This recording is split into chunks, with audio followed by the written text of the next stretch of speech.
first thing is you have to commit yourself. You have to decide, is business really for you?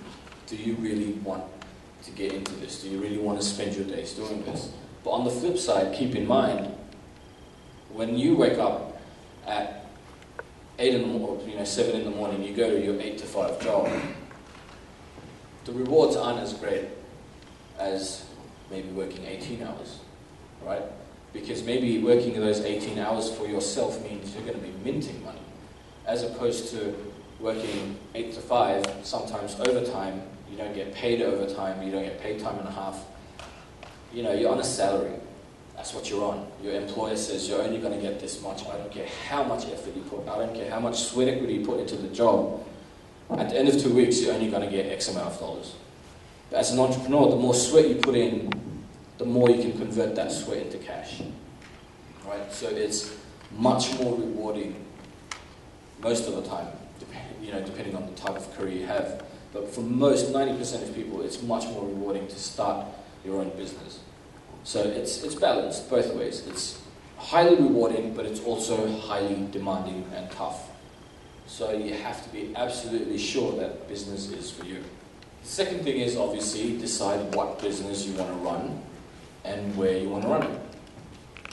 Right? And we'll touch more on this later on when we'll go through our business generation exercise. Idea generation exercise. But basically, these are just some of the decisions you have to make, right? So the first decision is always, is business for me? The second is, what am I going to do? And where am I going to do it? The third decision you'll have to make, and this applies to mostly people who already have jobs, is you have to decide whether you want to quit your job and start a full-time business, or do you want to moonlight? Moonlighting is basically having a business on the side. It's something you work on after your work hours. Right? And it just depends on where you are in your lives and the type of risk you're willing to take. If you're willing to risk quitting your job to make your dreams and your vision a reality, then go for it. It's a big risk though. The better thing to do, if I were to advise you, the better thing to do is to moonlight. If you have a job, it's better to first moonlight. Now let's talk about how do we actually select a business. Alright, so now we know that you have to decide what you want to do, where you want to do it, and you have to decide whether you want to moonlight or, get into it full time. Now once you've made all those decisions, how do you actually select the type of business you're going to do? This is something I've learned firsthand, is you have to take your time. Because as I've said, I've started a lot of companies. I've failed at, many of those, some of those, and I've got back up. But the ones I failed at, now when I think back, were the ones I didn't spend a lot of time planning. I had an idea, I wanted to do it now. I just want to do it now. I don't care about, planning it for the next 6 months. I just want to do it now. It's going to work. But you have to slow down. Because as entrepreneurs, once you start developing some of those skills, those perspectives, that mindset, that entrepreneurial mindset and drive, as soon as you get an idea, you're going to think you're a genius, and I'm just going to do it because my idea cannot fail. I'm a genius. It doesn't work that way. Slow down. Take your time. Talk to people. Plan. The other thing about a business is you have to look at whatever idea you have. You have to look at its long-term potential. Is this business going to be around in the long haul, right? In the long run. The other thing is growth potential, which is pretty much the opposite of worrying if it's going to work long term. Can you grow the company? Can you find a bigger market? There's two types of expansion in business. There's geographic expansion and there's customer expansion. There's only two types of expansion. Geographic and customer. Geographic means if you have your business in one location, you take it to another location. So now you have business in two locations. Customer expansion means getting more customers, right? You're serving a particular customer base, now you want to expand that customer base. Where should I go to find more customers? Not geographic, within your area. Who else can I supply this to that I'm not currently supplying to, right? So you have to look at your company's growth potential. Is there a potential to grow this company? The other thing is, there's two types of businesses. There's a commodity business, and then there's a service business. So a commodity business is when you produce something, right? Anything tangible, right? You're actually manufacturing something, you're producing something, you're producing a physical commodity. Shirts, watches, whatever. Tables, chairs. And then you have service business. Service business, well, it's when you provide a service. Any kind of service. You have, like what I do, right? One of my companies, management consulting, that's a service. I don't produce anything physically. I don't have a physical commodity. But I provide a service. I give advice. I consult, right? And then you have manufacturing versus contracting. So manufacturing is basically the commodity business, right? But in a commodity business, you might be producing, again, tables, chairs, pens, pencils, whatever, and selling that. Manufacturing, you're most likely doing something wholesale, right? Manufacturing a lot. But not just that. You also have to decide, if you're in the commodity business or you want to do a commodity business, then you have to decide whether you want to manufacture that thing yourself. Do you have the capacity? Do you have the resources? Do you have the skills to actually produce that yourself? Or do you want to outsource it? Give it to someone else to make. Contract someone else to make it for you. And then you sell it. Okay, now you have to watch out for a few things when you're getting into this world of business.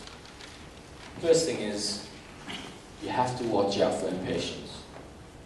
As I said, sometimes when you get into this whole entrepreneurial thing and you start one thing and you start another or you fail, all of a sudden you don't want to waste time, right? You just come up with an idea and you just want to go for it. But you have to be patient. A lot of these things take time. You cannot build a company overnight. You will not build a business overnight. That business won't turn into a company overnight. Another thing we entrepreneurs suffer from is overconfidence. We think we know it all, we think we can do it all. We, sometimes don't like even taking advice. If we think there's a market for my product, then I'm going to be successful. I don't care who you are. And this isn't just about people who are starting out. You find this disease in successful entrepreneurs.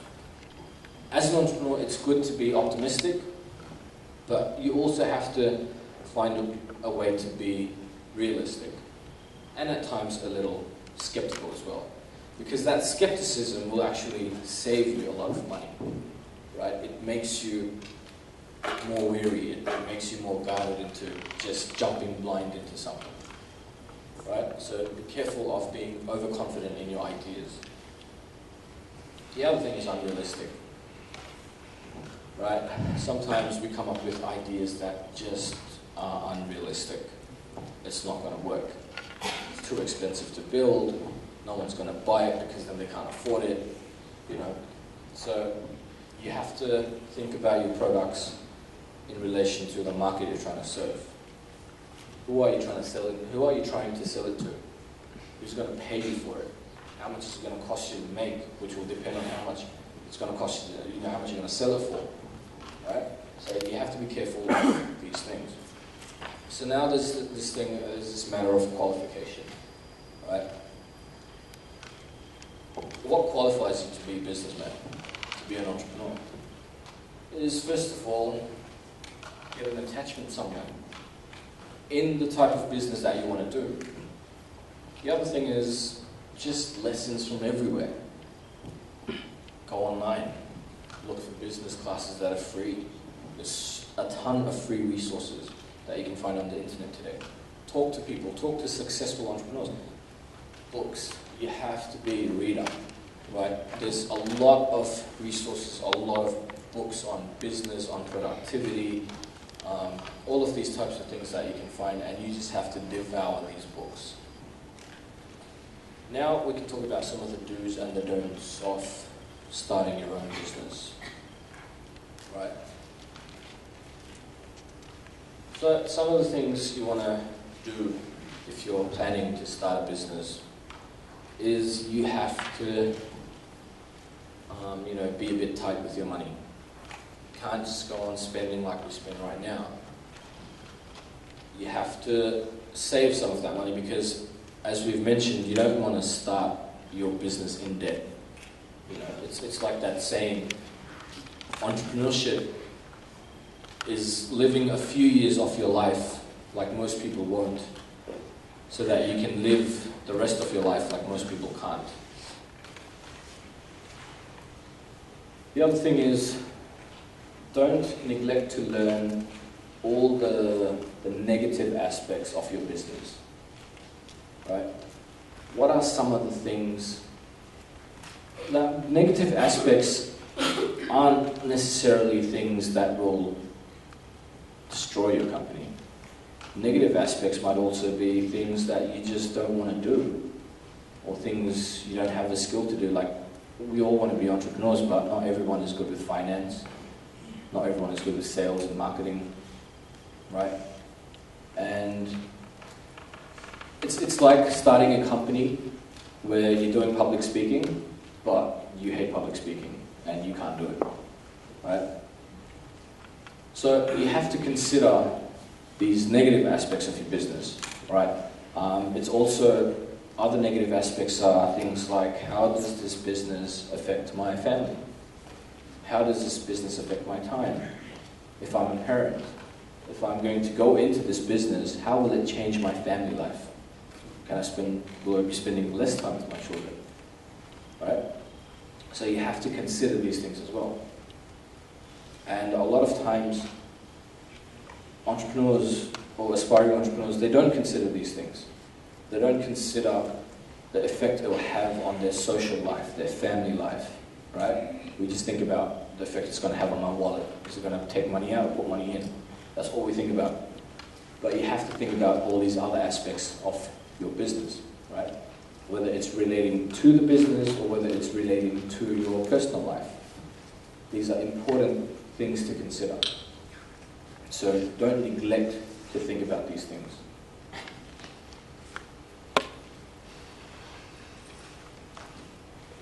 The other thing is, don't let your overconfidence, right, take over or outweigh due diligence. Due diligence is basically that market research, testing your assumptions, right? When you're too confident in your idea, it affects you in actually testing your ideas because you just assume that I'm going to be successful, it's going to be fine. I have absolutely no problem. So don't let that happen.